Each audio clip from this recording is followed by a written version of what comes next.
Ano ang epekto ng kalakasan ng Diyos sa ating mga kahinaan? Pag-usapan po natin yan sa devotion natin na ito. Magandang araw po sa bawat isa sa inyo. Welcome back to our 365 Daily Devotions Seminary Edition. Binabati ko po muna ng happy anniversary. Happy anniversary to one of the micro-churches of Redeemer's Movement in Caloocan, care of Ate and Mami, no? Ate Mami Jing Ocampo. So, patuloy po kayong pagpalain ng ating Panginoon. Binabati ko rin po si Vina Hanson na supportive po dito sa ating channel. Hello po sa inyo, sister. Now, yung topic po natin ngayon ay may kinalaman po sa infinity. God is infinite. Ano po bang isabihin ng infinite? When we say that God is infinite, we mean that He is without limits. Wala pong limitasyon ang Diyos.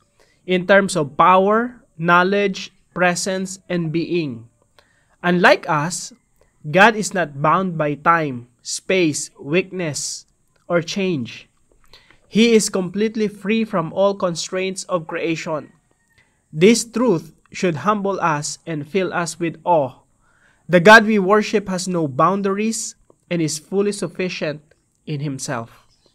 Sabi po sa Psalm chapter 90, verse 1 and 2, Lord, you have been our dwelling place throughout all generations. Before the mountains were born, or you brought forth the whole world, from everlasting to everlasting, you are God. So yung Diyos po natin, infinite. Ibig sabihin, from everlasting to everlasting. Walang simula, walang katapusan. Siya po ay walang hanggan. Sa Tagalog po, Panginoon, Ikaw ay naging aming tahanang dako sa lahat ng salinlahi. Bago nilikha ang mga bundok o bago mo nilikha ang lupa at ang sanlibutan, Ikaw ay Diyos. Mula sa walang hanggan hanggang sa walang hanggan. So yung Diyos po natin ay infinite. Walang simula, walang katapusan. Sabi po sa Job 11:7 and 9, Can you fathom the mysteries of God? Can you prove the limits of the Almighty? They are higher than the heavens above. What can you do? They are deeper than the depths below. What can you know? Their measure is longer than the earth and wider than the sea. Matatagpuan mo ba ang malalalim na bagay ng Diyos? Matatagpuan mo ba ang hangganan ng makapangyarihan sa lahat? Matatagpuan mo ba yung limitasyon ng Diyos? Ito ay mataas kaysa langit. Anong iyong magagawa? Malalim kaysa Sheol. Anong iyong malalaman? Ang sukat nito ay mas mahaba kaysa sa lupa at mas malawak kaysa dagat. So tayo po dito sa Job chapter 11, kino-compare yung tao sa Diyos. Yung Diyos makapangyarihan sa lahat, He created all things. Tas tayo napakaliit lang na tuldok lang dito sa planet Earth. Paano mo matatagpuan yung kalaliman ng Diyos? Paano mo matatagpuan yung hangganan ng Diyos kung merong hangganan? Pero actually, walang hangganan yung Diyos. Ito po ay question na, tao ka lang. How can you know these things? Ito ay mataas kaysa langit. Anong iyong magagawa? Malalim kaysa Sheol. Anong iyong malalaman? Ang sukat nito ay mas mahaba kaysa lupa at mas malawak kaysa dagat. So ito po yung una nating katuruan ngayong araw. God's knowledge is not limited by the unknown. Napaka-importante po na tayo, nananampalataya sa Diyos, alam natin na yung knowledge and wisdom ng Diyos, infinite. Hindi siya limitado ng unknown. Sa atin po kasi mga tao, yung future, yung kinabukasan, unknown. Hindi natin alam kung ano mangyayari bukas. Actually, hindi mo rin alam kung ano mangyayari sa susunod na mga oras. Sa susunod na mga minuto, oras at mga araw, mga linggo, mga buwan at mga taon. Pero yung Diyos, alam niya lahat. Yung knowledge niya complete. Ibig sabihin, para sa Diyos, walang unknown. Sa theology po nakakatawa minsan sa mga seminary, no? Tinatanong namin minsan yung, alam kaya ng Diyos na may lumikha sa Kanya? O baka hindi lang alam ng Diyos na may lumikha sa Kanya kasi yung lumikha sa Diyos mas mataas pa kaysa sa Kanya tapos hindi sinabi ng Diyos na nilikha lang kita. So, alam kaya, yung Diyos kaya nating mga Kristiyano, inassign lang sa isang universe. Tapos hindi niya alam na may nag-assign sa kanya, hindi niya alam na may lumikha sa kanya. Akala niya infinite siya. May mga ganun tanong sa seminary yan yung mga unknown. We can never answer those questions. Ang alam lang natin, yung Diyos natin, He is the infinite God and He is uncreated. Walang lumikha sa kanya. So sabi rito, can you fathom the mysteries of God? May mga questions tayo na wala na. No? Hindi natin alam yung sagot. Lalo na pag pinag-usapan natin ano mangyayari sa membro ng ating mga pamilya. May nagkasakit diyan, hindi mo alam kung ano mangyayari diyan in the future. Matutuluyan ba yan o hindi? May ina-applyan kang trabaho, hindi mo alam kung matatanggap ka o hindi. Hindi mo rin alam kung magiging successful ka sa trabahong nakuha mo o hindi. Ang daming unknown sa atin. Ang daming walang kasiguraduhan. Pero ang maganda po dito sa Diyos natin, alam niya lahat. Alam niya yung past, present, and future. Alam niya kung saan yung direction na pinakamainam sa'yo. Kaya tayo dapat magtiwala sa Diyos natin at handang sumunod kung saan niya tayo dinadala. Kasi alam ng Diyos yung bukas. Alam ng Diyos yung hinaharap. Mahirap sumunod kahit sa tao lang, no? Sa isang tao. Susunod ka sa isang tao tapos hindi niya alam kung saan ka dadalhin. Ang hirap sa mga relasyon na lang, no? Sa isang babae na nililigawan ng isang lalaki. Pag yung lalaki walang plano sa'yo, hindi alam kung saan ka dadalhin. Ang hirap sagutin ng oo nun. At ang hirap sumama sa ganong klaseng lalaki. Now, sa Diyos po natin, alam niya yung plano niya, alam niya yung direction niya, alam niya kung saan niya tayo dadalhin. Kaya nararapat lang tayo na sumunod sa Kanya. Right away. No? Kasi yung Diyos, infinite and complete yung knowledge niya. Pangalawa po, God's power is not limited by anything or anyone. Hindi po nalilimitahan ng sitwasyon dito sa mundo yung kapangyarihan ng Diyos. Kaya po, kailangan natin magtiwala sa Diyos. Bakit po? Kasi yung Diyos, hindi lang niya alam perfectly ang lahat ng bagay at lahat ng sitwasyon maging kinabukasan. Control niya rin ang kinabukasan. Control niya lahat ng bagay. Kaya po tayo mga Kristiyano, tayo na dapat yung mga pinaka-peaceful. Ibig sabihin ng peaceful, pinaka-mapayapang mga tao sa mundo. Bakit? Kasi nagtitiwala tayo sa Diyos na siyang may alam ng lahat at nagtitiwala tayo sa Diyos na siyang makapangyarihan sa lahat. Kaya tayo na dapat yung pinaka-mapayapa, mga kapatid. So God's power is not limited by anything or anyone. Siya ang makapangyarihan sa lahat, siya ang may control ng lahat ng bagay at dapat tayo magtiwala sa Kanya. Number 3, God's presence is not limited by space and time. Yung presensya ng Diyos, hindi siya limited, hindi siya limitado ng space or ng time. Pag sinabi nating space, ibig sabihin, ang Diyos nasa lahat ng dako. Kasama mo siya ngayon, right now.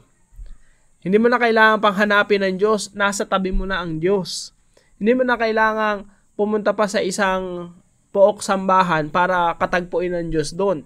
Kasi ang Diyos, nasa bahay mo rin, nasa kusina mo rin, kasama mo ngayon, right now. Siya ay nasa lahat ng dako, at hindi lang yon, siya ay nasa lahat ng panahon. Past, present, future. Yun nga yung amazing sa Panginoon eh. Yung presensya niya, hindi lang nasa lahat ng lugar, kundi nasa lahat din ng panahon. Hindi maarok ng isipan natin yun kasi finite yung isip natin eh. Ibig sabihin, limitado. Pero yung Diyos, walang limit. Alam niya yung past, present, future. Control niya yung past, present, future. At yung presensya niya nasa past, present, and future. Kaya mapapagtiwalaan talaga natin yung Diyos pagdating sa kanyang kapangyarihan. Siya may control ng lahat. Pagdating sa timing ng Diyos, alam ng Diyos yung perfect timing. Kaya pag sumunod ka sa Panginoon, asahan mo yung timing ng Diyos perfect. At magugulat ka na lang, ang dami mo ng istorya na sasabihin sa mga kaibigan at pamilya mo kung paano yung timing ng Lord perfect. So ilang applications po mula dito sa verses natin na ito. Number 1, trust God's wisdom. Sabi po dito sa Proverbs chapter 3, verse 5 and 6, trust in the Lord with all your heart, and lean not on your own understanding. In all your ways submit to Him, and He will make your paths straight.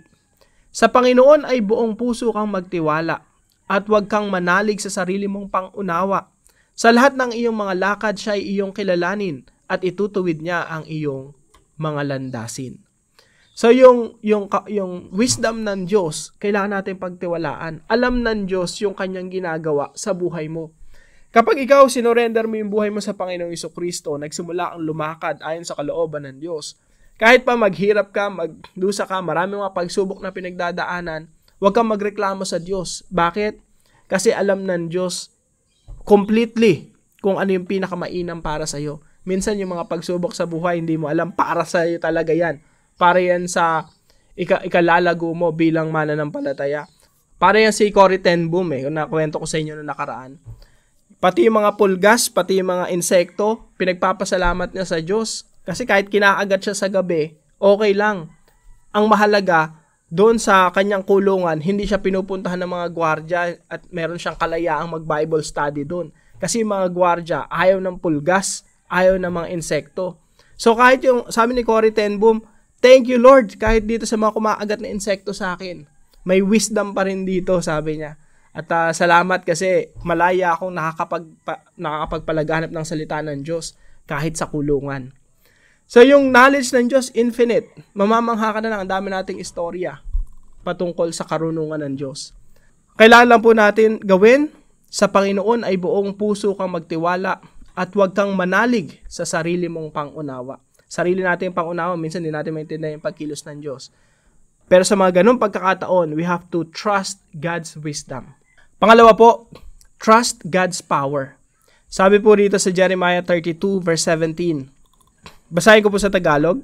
Panginoong Diyos, ikaw ang siyang gumawa ng langit at ng lupa sa pamamagitan ng iyong dakilang kapangyarihan at sa pamamagitan ng iyong unat na kamay. Ibig sabihin, yung Diyos, siya yung lumikha ng lahat ng bagay. Dahil dito, walang bagay na napakahirap sa iyo.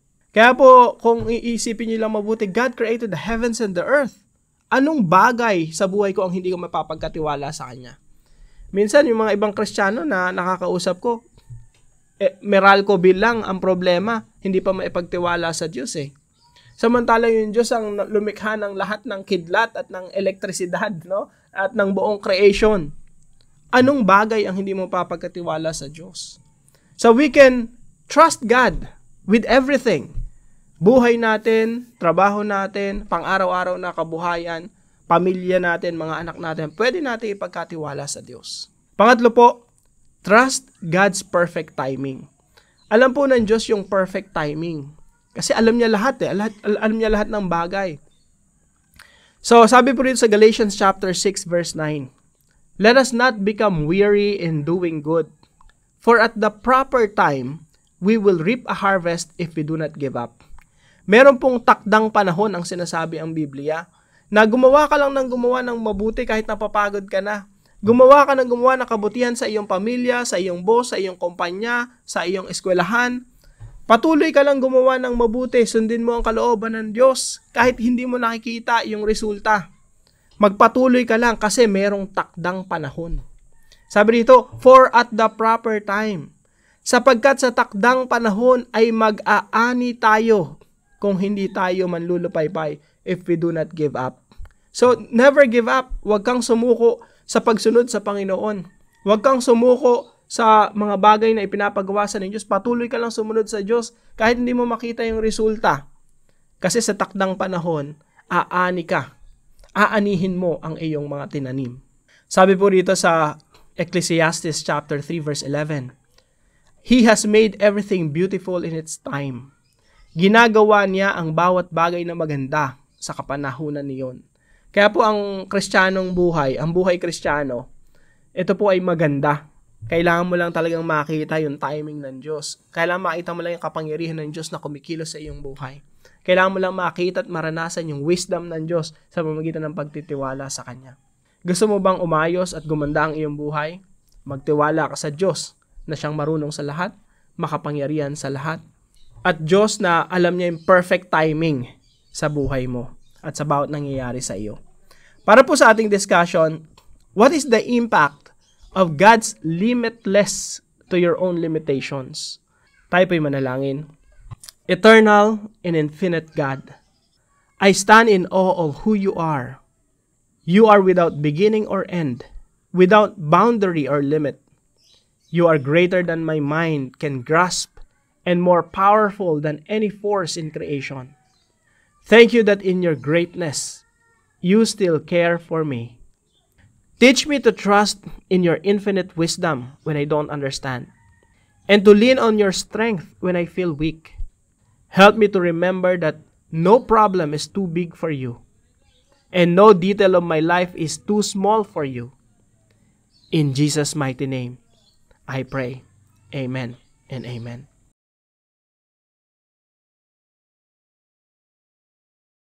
Maraming salamat po sa partner natin sa devotion natin na ito, si Sister Joyce. Pagpalain ka ng ating Panginoon, kapatid. At kung kayo po may natutunan sa devotion natin na ito, ipalam niyo lang po sa comment section right below this video. And please share this devotion to your family and friends. God bless you, mga kapatid. See you po tomorrow 5 a.m. dito sa ating Daily Devotions.